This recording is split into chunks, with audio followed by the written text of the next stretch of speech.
Qui peut prétendre se connaître de l'intérieur? Qui peut prétendre vraiment s'être exploré totalement? On se connaît si peu en fait. C'est tellement dommage, parce qu'il y a tellement de belles choses à découvrir.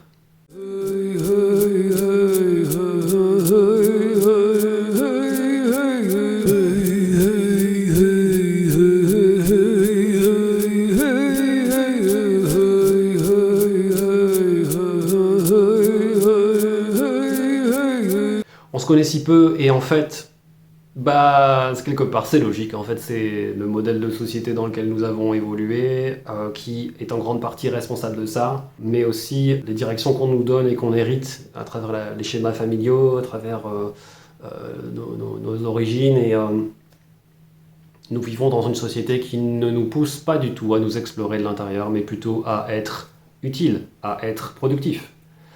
Donc à un moment donné, il va falloir bien commencer à se rentrer dans la tête que c'est contre-productif de penser de cette sorte-là, de penser qu'il n'y a que l'utilité, je dirais, matérielle, fonctionnelle qui compte. Et que ça ne peut pas exister sans une exploration de l'être intérieur et sans une compréhension de nos atouts et de nos faiblesses. C'est logique en fait. Si vous passez votre temps à survoler votre être intérieur, comment est-ce que vous pouvez comprendre où est votre place dans le monde si vous ne vous découvrez pas? Et comment est-ce qu'on peut nous façonner un monde qui soit plus juste si à l'intérieur de nous, on n'est pas aligné d'une manière juste? Si on n'est pas aligné entre ciel et terre, entre le faire et l'être? Normalement, d'un point de vue chamanique, on devrait d'abord construire l'être avant d'être dans le faire. Mais on voit bien que pour survivre de toute façon dans le monde d'une manière générale, pour l'humain, on a besoin des deux, évidemment. Mais on a oublié quelque chose qu'on faisait dans les civilisations plus anciennes et qu'on est en train tout doucement de réintégrer avec le retour du chamanisme chez nous, en tout cas des formes chamaniques multiples qui existent. C'est que, en fait, dans certaines civilisations, on faisait une initiation pour le passage à l'âge adulte. Et en fait, cette initiation nous poussait à rencontrer les archétypes spirituels qui nous représentent, qui nous guident de l'intérieur. Si bien que, lorsqu'on avait besoin, il suffisait juste de fermer les yeux, de se mettre au calme et de les contacter pour pouvoir avoir une guidance, pour pouvoir avoir une protection spirituelle, pour pouvoir avoir une idée de comment est-ce qu'on se sent à l'intérieur. Oui, pourquoi est-ce qu'on aurait besoin de ça? Parce qu'en fait, le mental n'est pas toujours capable de tout comprendre de ce qui se passe à l'intérieur. Logique. En fait, notre mental, il sert à calculer, à créer des stratégies, mais notre société accorde beaucoup trop d'importance au mental. Elle accorde beaucoup trop d'importance à l'aspect fonctionnel.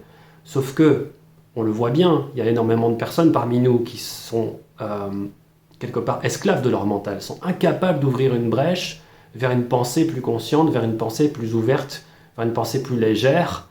Elles s'enferment dans une idée de pensée pseudo-scientifique, dans une pensée pseudo-cartésienne qui n'en sont en fait pas du tout. D'accord ? Si on gratte un petit peu, on se rend vite compte que derrière ça, il y a juste une peur en fait de s'ouvrir à autre chose.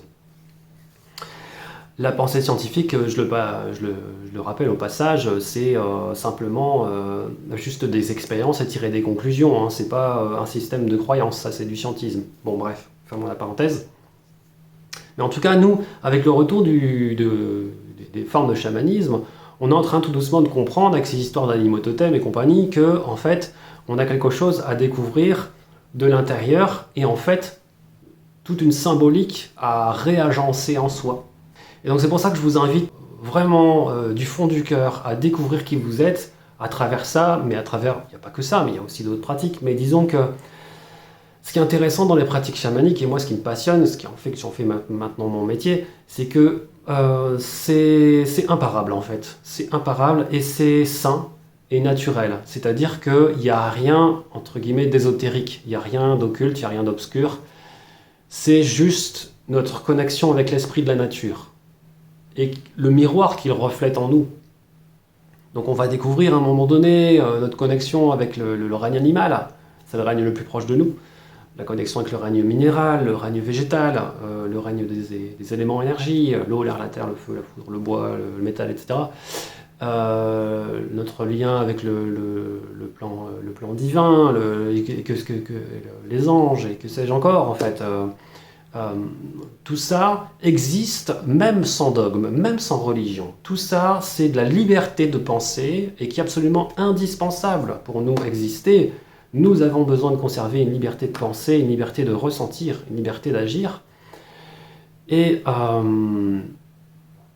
finalement, j'ai la sensation, en tout cas, vous me direz ce que vous en pensez, mais c'est que la société est dans un énorme questionnement en ce moment sur le sens de la vie.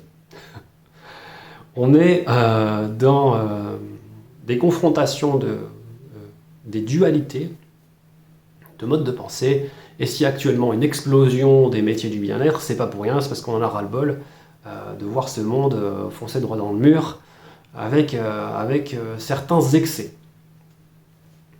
Et puis, on voit bien, de toute façon, c'est pas très compliqué, il suffit de regarder dans notre histoire familiale pour voir qu'il n'y a pas deux ou trois générations, on était quand même tous un peu des gens malheureux dans une espèce de métro boulot dodo, voilà. Et qui peut être très gratifiant pour certains, hein, parce que voilà, c'est génial aussi hein, d'avoir un travail qui nous plaît et tout ça, mais il n'y a pas que ça dans la vie. Il n'y a pas que ça. C'est bien, il faut, mais c'est pas une obligation pour exister. C'est pas une obligation pour exister.